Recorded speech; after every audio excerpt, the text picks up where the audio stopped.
most powerful Pentecostal churches in America. A man with a commanding voice, a devoted congregation, and a title that carried enormous weight.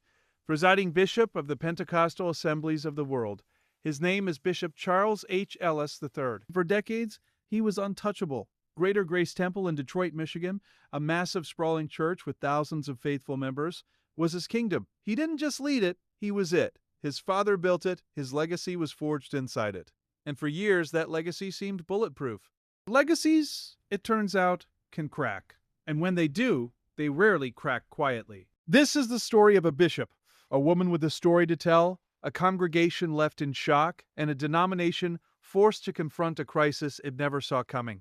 To understand the weight of what happened, you have to understand the institution. Greater Grace Temple is not just a church. It is a Detroit institution. Located on West 7 Mile Road, it has served the Detroit community for generations. It is a place where thousands have been baptized, married, buried, and spiritually formed. The Ellis name is synonymous with this church. Bishop Ellis's father, Charles H. Ellis Jr., founded and built it into a powerhouse. When Charles III took the helm, he didn't just inherit a congregation. He inherited a dynasty, the future youth zone, and he grew it. Under his leadership, Greater Grace Temple became one of the most prominent African-American Pentecostal churches in the entire country. Tens of thousands of members, national television broadcasts, a reputation that extended far beyond Detroit. Charles Ellis III was not just a pastor. He was a figurehead, a symbol of spiritual authority, community pride, and black church excellence. Which is precisely why what happened in 2025 hit so many people like a freight train. It began, as so many revelations do in the digital age, on TikTok. A woman named Melody Walker, who goes by the online name Melodic Story, began posting a series of videos in mid-2025 that would shake Greater Grace Temple to its very foundation. Walker alleged that she had been in a decade-long intimate relationship with Bishop Ellis, a relationship she claimed began in 2002, when she was just 22 years old. Think about that for a moment. 22 years old, walking into a church, likely searching for something sacred, and allegedly walking into something else entirely. Walker's allegations were not vague or carefully coded. They were detailed, direct, and delivered with the unflinching confidence of someone who had been holding something painful for a very long time. She talked about the years, the secrecy, the emotional terrain of a relationship carried out in the shadow of a pulpit. But she didn't stop at the affair itself. Walker also leveled allegations of financial misconduct, claims involving joint bank accounts and monetary entanglements that went far beyond a simple admission of personal sin.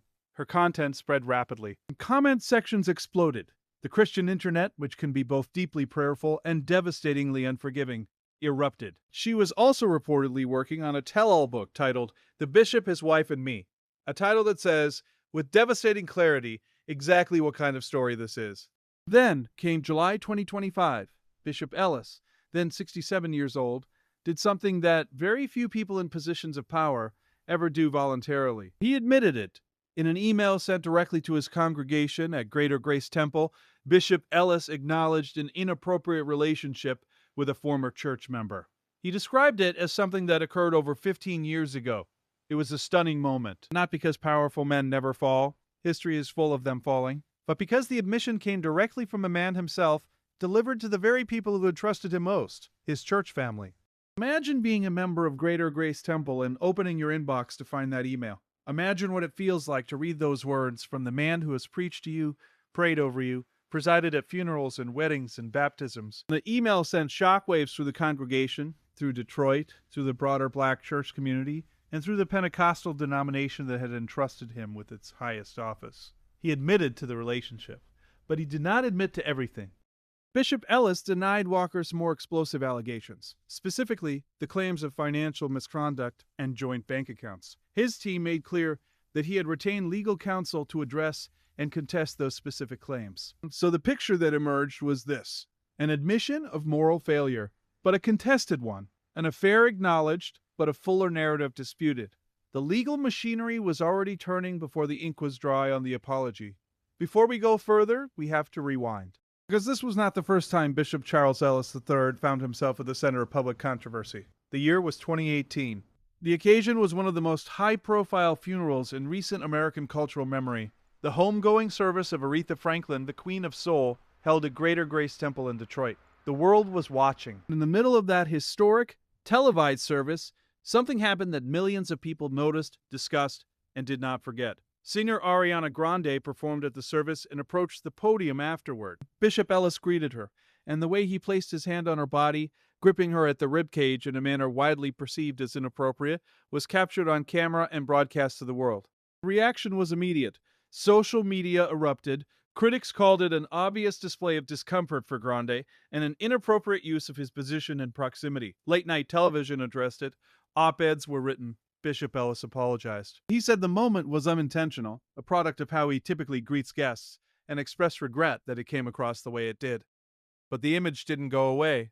In light of what surfaced in 2025, many people found themselves revisiting that moment with different eyes, asking whether it was truly an isolated incident or whether it fit a larger pattern. That question, of course, remains contested, but the fact that so many people asked it tells you something about how the accumulated weight of public perception works. Bishop Ellis did not just lead a local church. He held one of the highest positions in the Pentecostal assemblies of the world, a historically black Pentecostal denomination with roots stretching back to the early 20th century and a membership of hundreds of thousands of believers across the country and around the globe. The presiding bishop of the PAW is not a ceremonial title. It is a position of genuine spiritual authority, organizational leadership, and symbolic power. When the 2025 admission became public, the PAW could not stay silent. The organization issued a formal statement acknowledging the gravity of the situation. Their language was careful, as institutional language always is, but the substance was unmistakable. They expressed sorrow over the revelations. They acknowledged that what had come to light represented a serious breach of the trust placed in their leadership. By the time the statement was issued, Bishop Ellis was no longer the sitting presiding bishop. Accounts describe him as a former presiding bishop, which raises its own timeline of questions about when transitions of power occurred and how much the denomination may have known. The details of his exact departure from that role and whether it was connected to these revelations or preceded them remain part of the unresolved public record. It is clear as this: an institution built on moral authority had to publicly grapple with the moral failure of one of its most visible leaders. That is never a small thing. Here is what rarely gets talked about in these stories: the people in the pews. When a bishop falls, the cameras focus on the bishop. The books focus on the bishop. The TikTok videos focus on the bishop. The congregation, the thousands of men and women and young people and elderly saints who have built their spiritual lives around this church, this community, this pulpit, they're the ones who wake up the next morning and have to figure out what to believe. Greater Grace Temple has been a cornerstone of the Detroit community for generations. There are people who were baptized there as infants, who were married in that sanctuary, who buried their parents from that altar. Now they are asked to hold all of that history, all of that meaning, alongside a revelation that their leader had, by his own admission, been living a double life. The crisis of faith that follows a scandal like this is not abstract. It is deeply personal. It is the 68-year-old woman who volunteered every Sunday for 30 years. It is the young man whose faith was kindled under Bishop Ellis's preaching. It is the family who drove an hour each week because they believed in what was being built there. Their pain is not a footnote. Their confusion is not a side story. It is, arguably, the central story, because the church exists for them. So what is the status of Bishop Charles H. Ellis III as of March 2026? Despite the viral headlines, and despite what some clickbait titles have suggested, he has not been arrested. As of this recording, there are no criminal charges against him. The explosive claims Walker made about financial misconduct are disputed by Ellis's legal team and have not at this point resulted in formal legal proceedings. He remains the senior pastor of Greater Grace Temple in Detroit. His sermon schedule shows him actively leading services as recently as March 1st, 2026.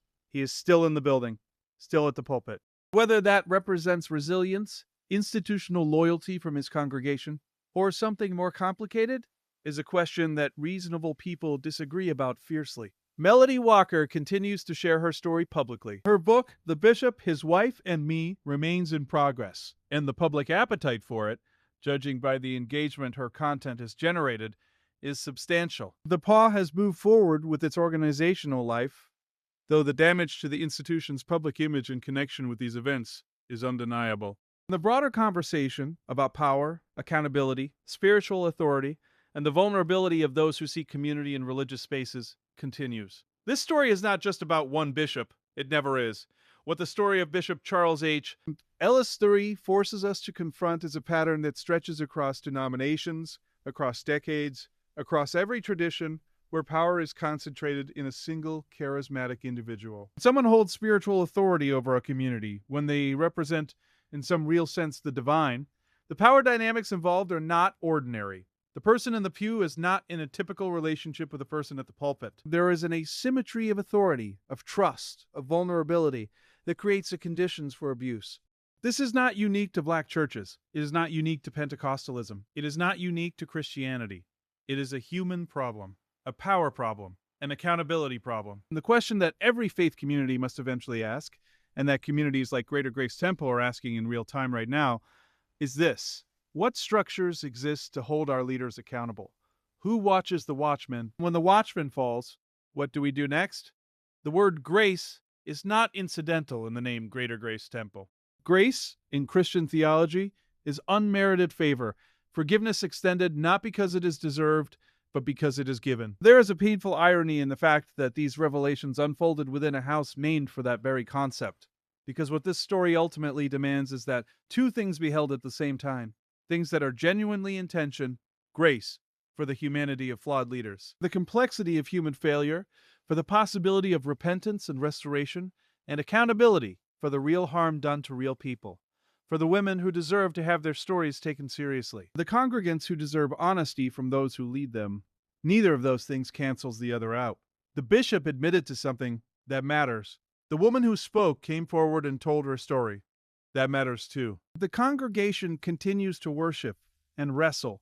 That matters most of all. Whatever the final chapter of this story looks like, one thing is already clear. The age of the untouchable pastor is over. The digital era has handed a microphone to people who used to have none. The stories that were once whispered in parking lots after Sunday service are now told to hundreds of thousands of people on TikTok. The church, every church, is navigating a new world. Whether it navigates it with honesty, with accountability, and with real protection for the vulnerable, that is still being written.